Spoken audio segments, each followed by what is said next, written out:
Oh, he's here. Okay. And then I'll visit Mr. Vigil's hospital bed after this one. I thought it would be long before he paid me a visit, Ryosuke. I was right about what I said, wasn't I? Sorry? That you have all the makings of a great defense lawyer. Well, I always believed that you fulfill your dream of advocating in the British courts. I just never imagined for 1 second that it would be as a prosecutor. Seeing you stand in a foreign courtroom so gallantly realizing your dream, Kazuma-sama, I'm truly happy for you. And I am truly thankful to you, Judicial Assistant Mikotoba.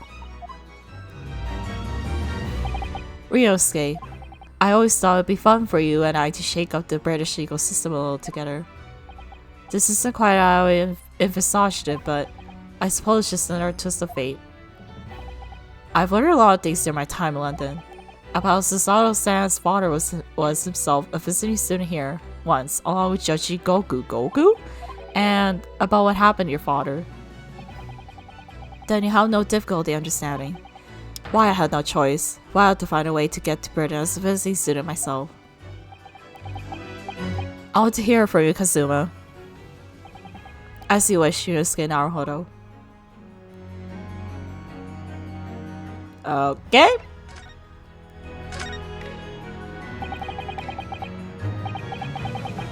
It's getting on for a year now. This is what happened as this Buria?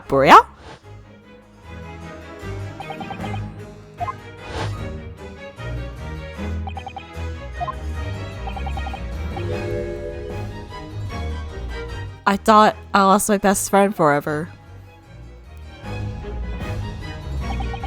I must have been unconscious for a long time. When I awoke, I was lying on a bed. It was a narrow little room. There was a policy of flowers by the pillow. It took me a little while to rise. That was the cabin of a ship. I slipped out of the room and headed up onto the deck. Were you already suffering from amnesia at that point? Yes, I didn't know what happened or where I was. There was just this voice in my head. You have something you have to do. Something no one else can know about. Go to Great Britain. Your task awaits you there. It was a calling I couldn't ignore. It compelled me relentlessly. Out on the deck, I saw that was a huge steamship and docked in a large port. It must have been Hong Kong.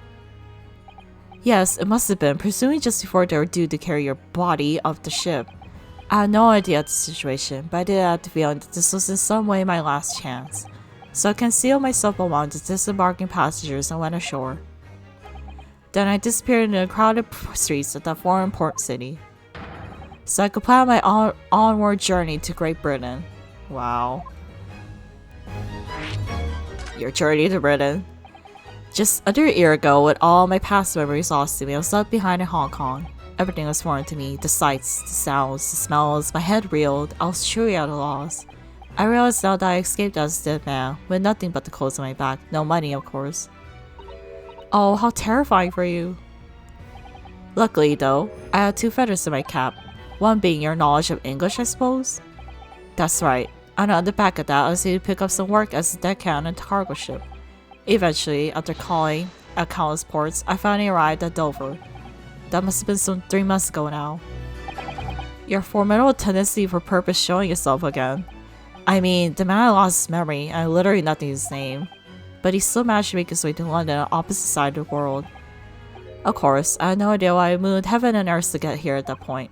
So, how'd you end up becoming Lord Van Zeus' apprentice then?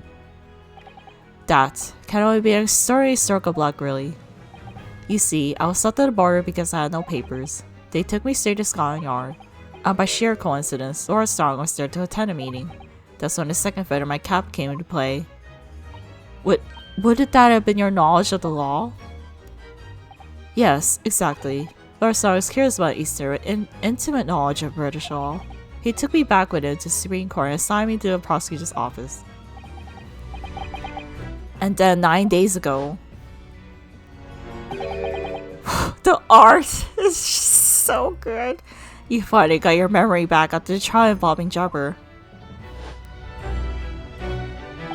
Yes, I did. Kazuma is just a really good character too, like holy shit. He's freaking badass, what can I say? Ever since I first met you, Yume, you talked about your dream. Mark always Yunosuke, I'll be chosen physics student and make my way to Great Britain someday. Did you know the entire time about what happened to your father here? 16 years ago. Oh my god! They're so cute! When my father left on an exciting trip to Great Britain, I was just a boy. We took a photograph together the day before his departure. It's my last memory of him. But what I remember most of my father is his unswerving sense of justice. 6 years after he left, a gentleman called at our family home. He told me that Genshin, my father, had been taken ill in England and passed away. It was Professor Mikotobo, your father, says Auto-san. Oh my! Ever since then, the professor was very good to me. He even helped to fund my university education, Yume. I'll be forever in his debt.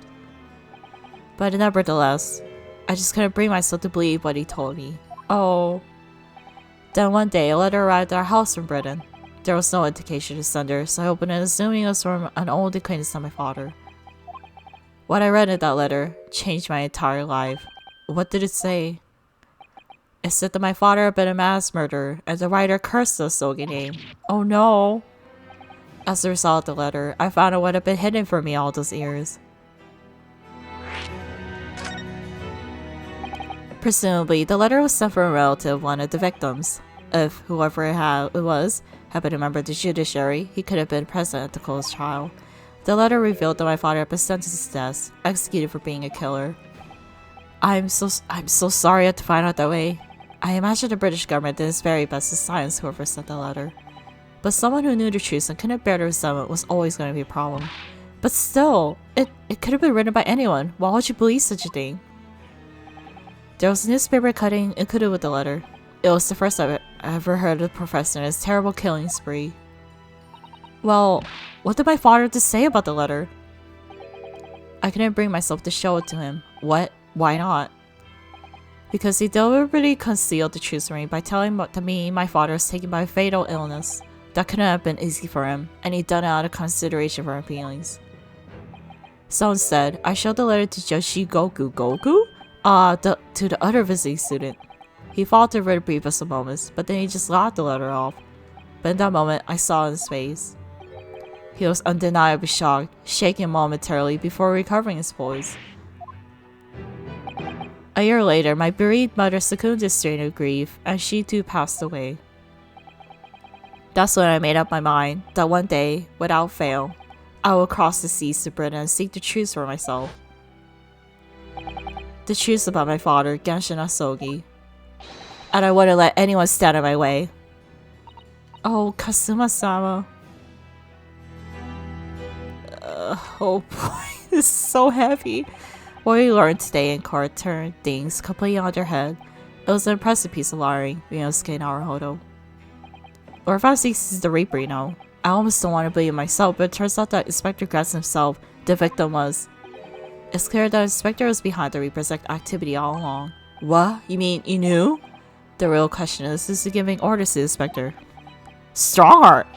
Yes, Barak Vancy is the real Reaper. And I know that 10 years ago was him who decided my father must be a mass murderer and sent him to his grave. What? No, he was merely seeing that justice was done as the law dictates. He's not to blame. Ultimately, it's people who condemn people. The law is just a tool that they use to do it. And when a man condemns another, he must take responsibility for his actions. Of course he must. But I know for certain that my father would never have taken another man's life. Kazuma.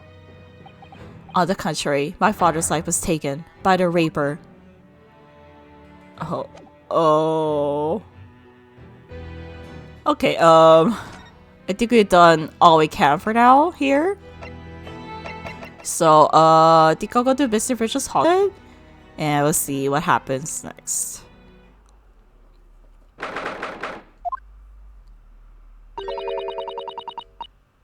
This is the word Mr. Visual's brought, apparently. To be frank, I'm a little worried about seeing him again.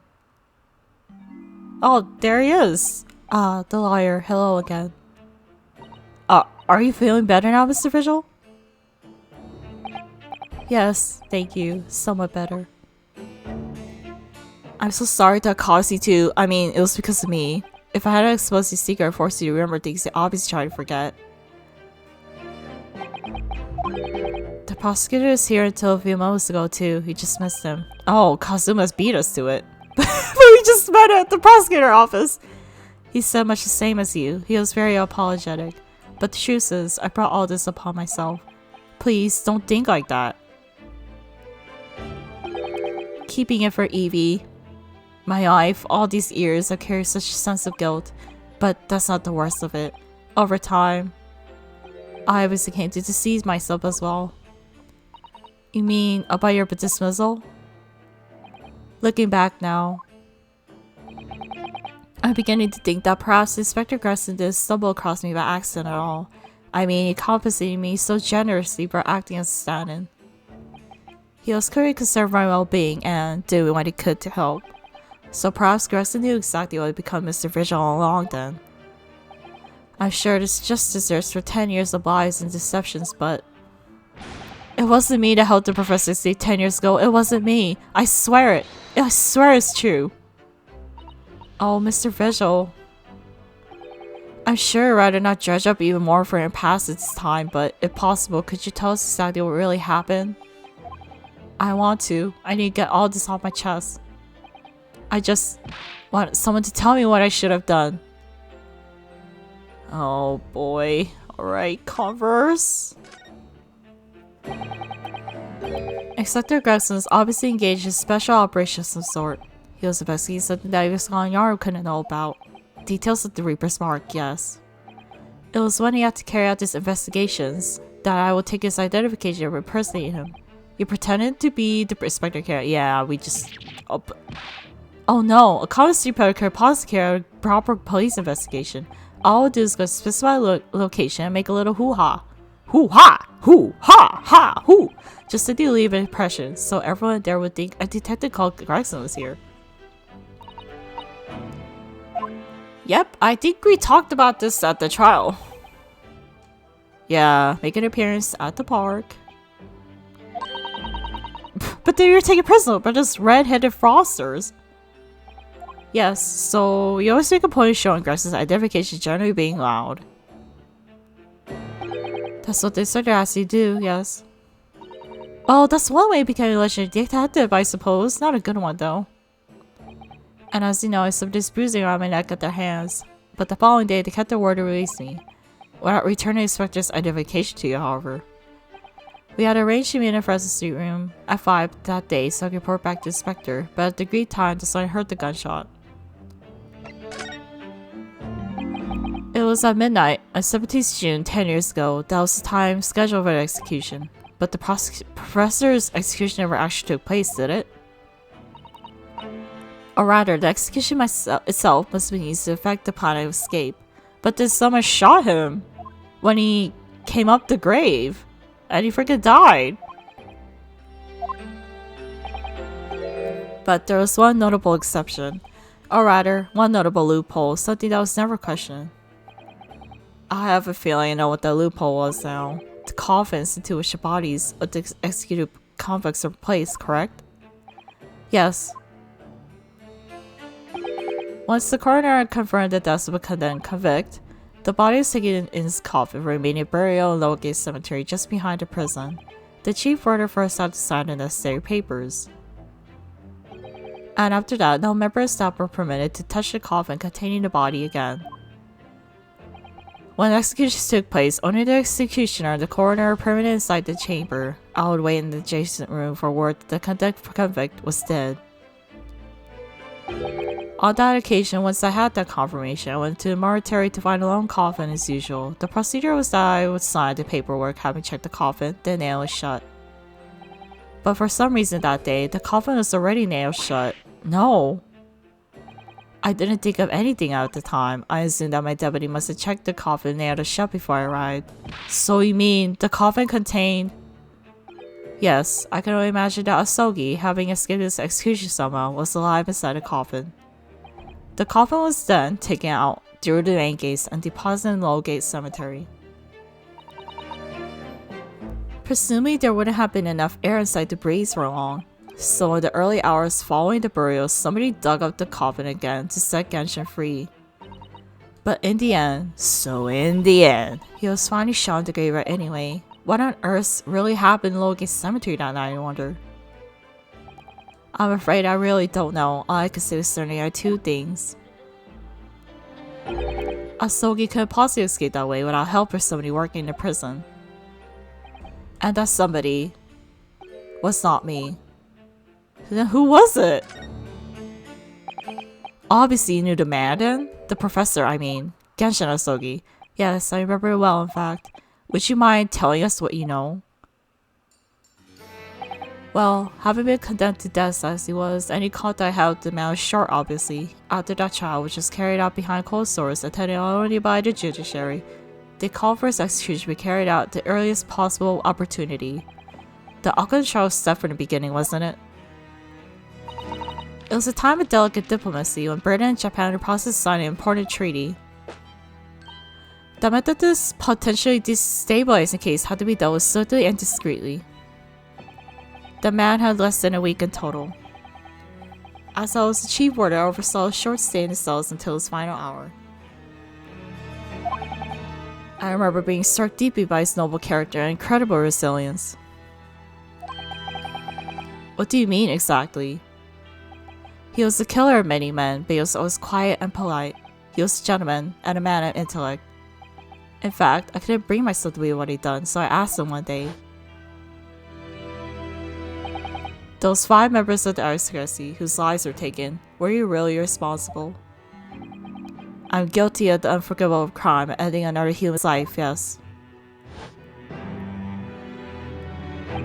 The following day, the close trial took place, and the verdict was no surprise: guilty. That night, when he was brought back to his cell, I saw something. Something unusual. Something unusual? What? The last will and testament of Genshin Asogi.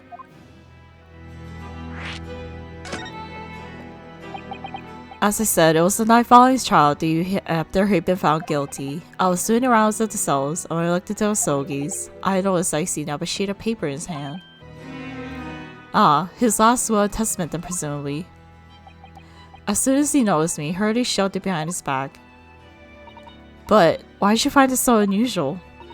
Is it normal for a man to pen a will when he knows his death is nigh? Yes, that's true, but there are special conditions to Asogi's incarceration, you see. What sort of conditions? Well, even though he's held in a prison designed for condemned inmates, he was allowed to keep his personal effects in him, with one exception. Really? He was allowed stains? That is unusual, certainly. Of course, he'd been convicted of killing 5 members of the aristocracy, but at the same time, he was a guest in our country from the Empire of Japan. The powers that be were determined that his final days shouldn't be needlessly uncomfortable. And what was the exception you mentioned to the personal effects he was allowed? That's the point. He wasn't permitted to have writing materials, specifically no pens or paper.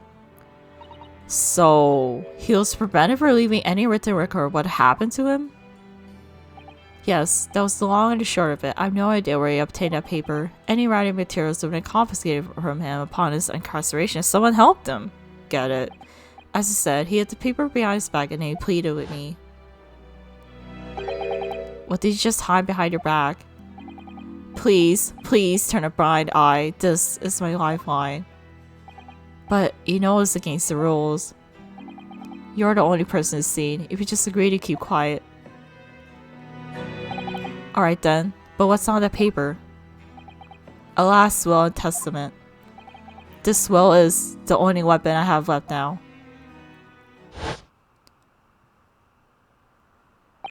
How can a will be a weapon? Because it's information how he's not the murderer. So I decided to pretend I've seen nothing, and I let him keep his will. But then later, it just seemed to vanish without a trace. What? What do you mean it vanished?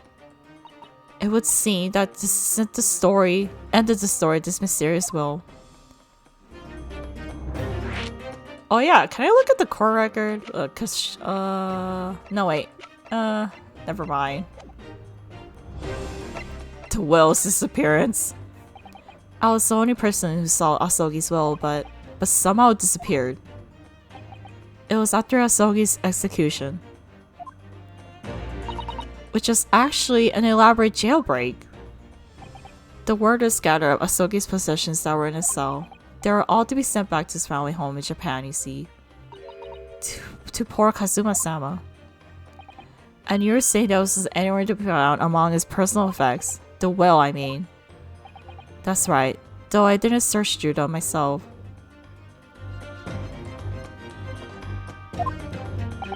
But Governor Kato was livid. He was screaming, "It can't have disappeared completely!" That doesn't quite make sense though, does it? In what way? Well, we understood that only Mr. Vigil was aware of the will's existence, in which case, how did the prison governor know to look for it? Oh yes, you're right. I really don't know how he knew, but it certainly seems as though he knew of the will's existence from the outset, only he didn't refer to it as well. What he said was, the Asogi papers. The Asogi papers? I really can't tell you anything of the subsequent events. Because, well, of what happened. Your dismissal and the way you blocked it all from my memory. I've forgotten all of this until today. I don't suppose it's relevant to the case though. Well, anyway, thank you very much for sharing it with us, Mr. Fish. Very careful.